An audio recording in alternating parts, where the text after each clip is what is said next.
Hello, everybody. This is Gary. Today is September 14th, 2021. It is 7:56 p.m. Eastern Standard Time in the United States, in Rochester, New York. Today, I wanted to talk on my coping with schizophrenia blog is how to deal with delusions. Delusions are false, fixed beliefs that are contradicted by evidence, but yet people still hold on to those beliefs, despite the fact that there's evidence against those beliefs or there's no evidence to support those beliefs. Um, Coping with delusions is hard because there are some people who have delusions that are so strong they can't cope with them because they can't see any other possibility of what the truth is.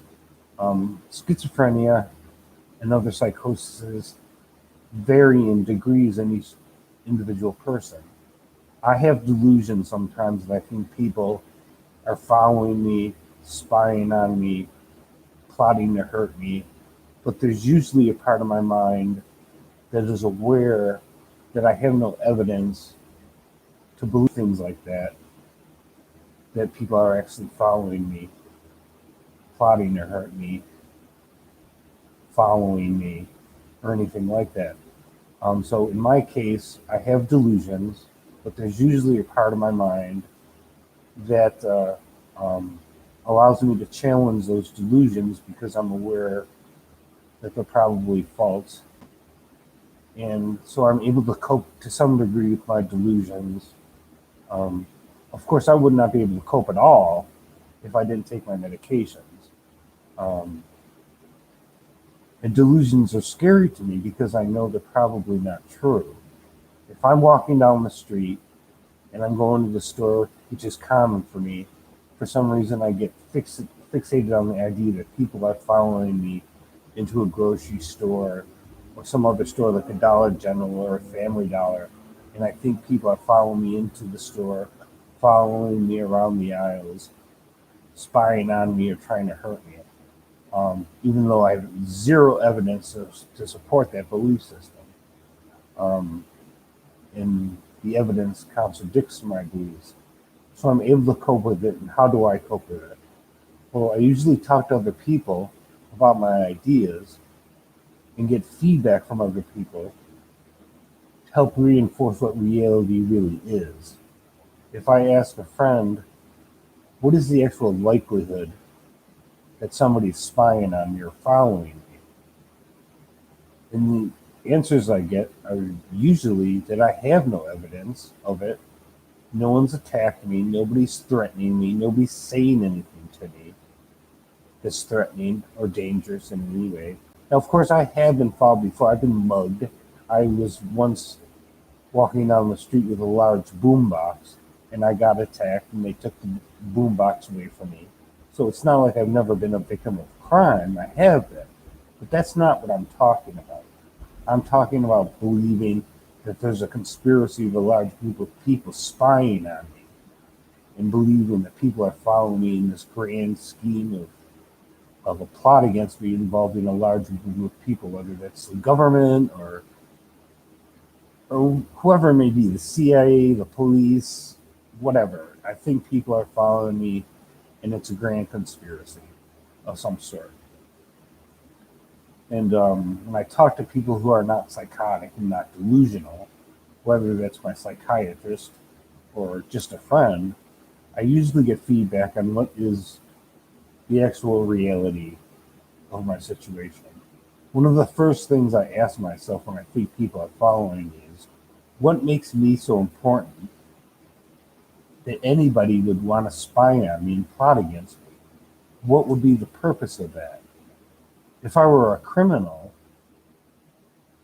in an organized crime family, I might have reason to believe that people are spying on me because I'm committing crimes and people are investigating me. But I'm not a member of a crime family. I'm a criminal. There's no reason that the government, the police, the CIA, or anybody else in a large group would want to follow me or spy on me or plot against me. I'm simply not that important. In a way, the delusion that people are spying on you or plotting against you for some reason, you would have to be awfully important to somebody in order for them to make the effort to have large groups of people in an organized way spying on me. There's nothing special about me in particular that would make me important enough to put that kind of effort into following me. Um, I hate to bring this topic up because I always get insulted by people who believe in it.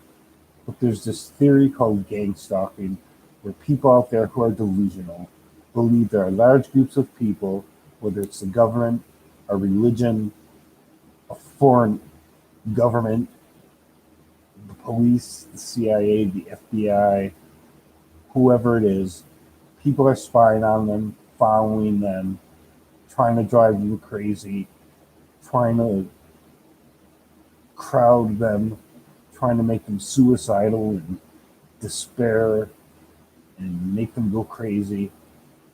Um, but what makes people so important that anybody would want to stalk them? Gang stalking doesn't refer to street gangs or things like that of people following you from a street gang, like the Bloods or the Crips. That's not what gang stalking is. Gang stalking is an idea that large groups of government agencies, the police, the FBI, firefighters, ambulance crews, police, the post office, Social Security Administration, people out from the government or some other entities are following you and spying on you. But again, the question comes up in gang stalking, if there are large groups of organized people spying on you, what makes you so important that people would want to follow you or plot against you or drive you crazy? What are the chances of you being that important? It doesn't make any sense. And yet there are people who believe strongly in gang stalking. They believe they're victims of gang stalking, organized attempts to drive them crazy, to spy on them, to make them think they're going crazy. And they refuse to accept the idea that maybe they're mentally ill and they need to seek help. Instead, they would rather want to believe in this grand conspiracy of a large group of people, neighbors, strangers, the government, all plotting against them. But they never question why they would be so important that anybody would want to spy on them. So one of the ways and I used to believe in gang stalking, I believe I was a victim of it. And people who believe they're victims of gang stalking call themselves targeted individuals. I believed in a very long time that I was a targeted individual, even when I was on my medications. It's an idea that still pops up in my head from time to time. I have to constantly combat it. And like I said, one of the ways I cope with delusions is asking people around me who I know are not mentally ill what their thoughts are on my belief system. I have to question my own belief systems constantly to stay in touch with reality. One of the worst things you can do if you're delusional or even just depressed and filled with anxiety is to stay alone and not talk to other people, because then you can't question your own view of reality, because the only view of reality you have when you're alone is the one that you have yourself. And so having friends, staying in contact with other people, talking to other people is extremely important in coping with delusions.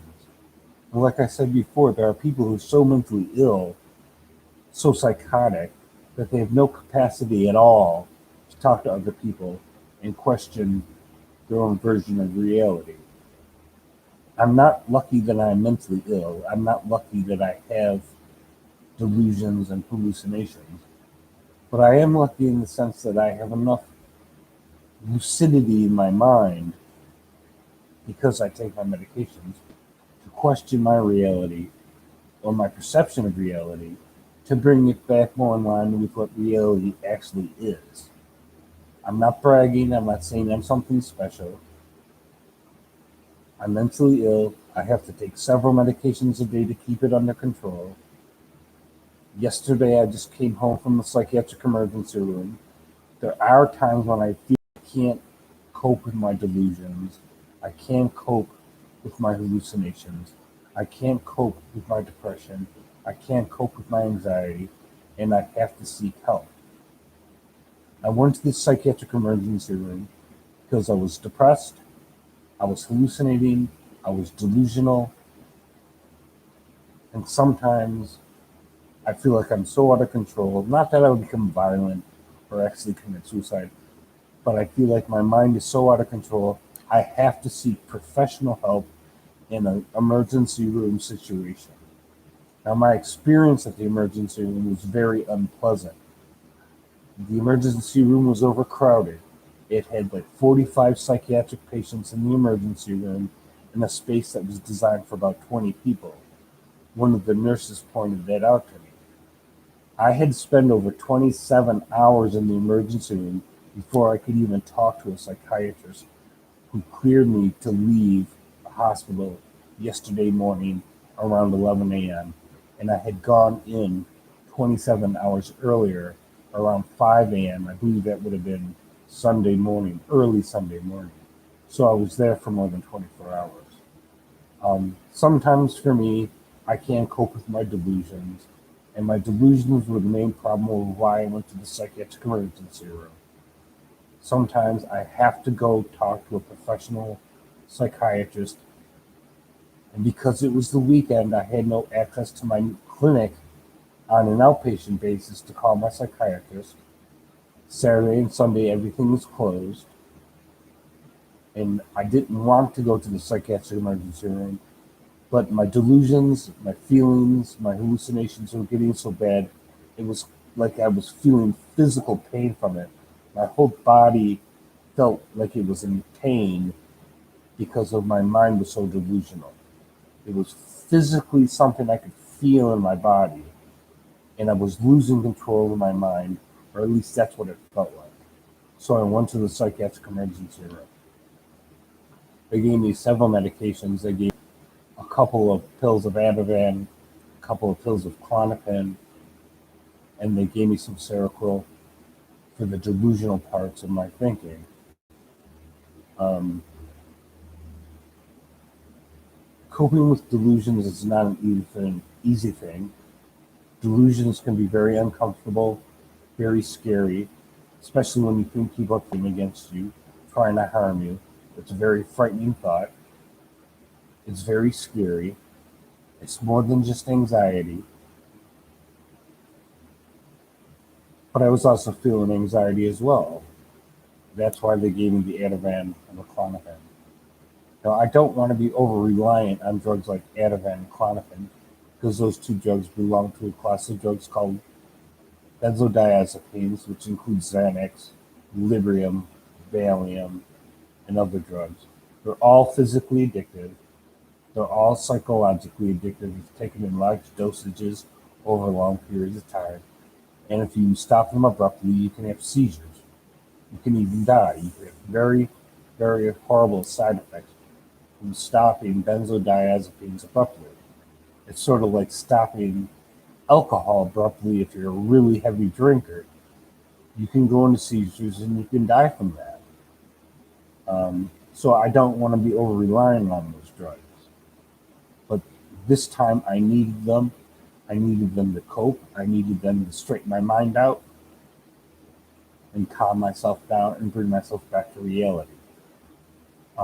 Benzodiazepines by themselves do not treat psychosis. They do not treat delusions. They treat anxiety.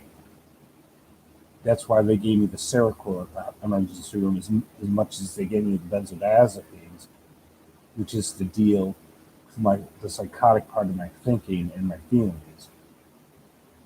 Coping with delusions is not an easy thing to do.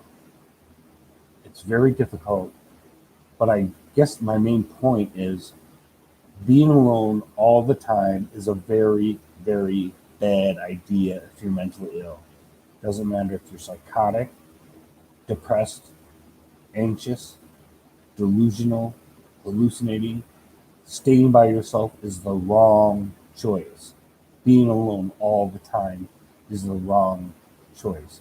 And it's not a way to cope at all with any form of mental illness. You have to be around other people to be able to bounce ideas off of them, to get some sort of reflection of what reality might actually be as opposed to what you believe it to be. I like to think of myself as being a logical person most of the time. And again, for me, that means taking my medications and trying to stay in contact with reality. So comment, like, share, subscribe, press the notification bell if you want to know when I put out new videos. Leave your comments in the comment section.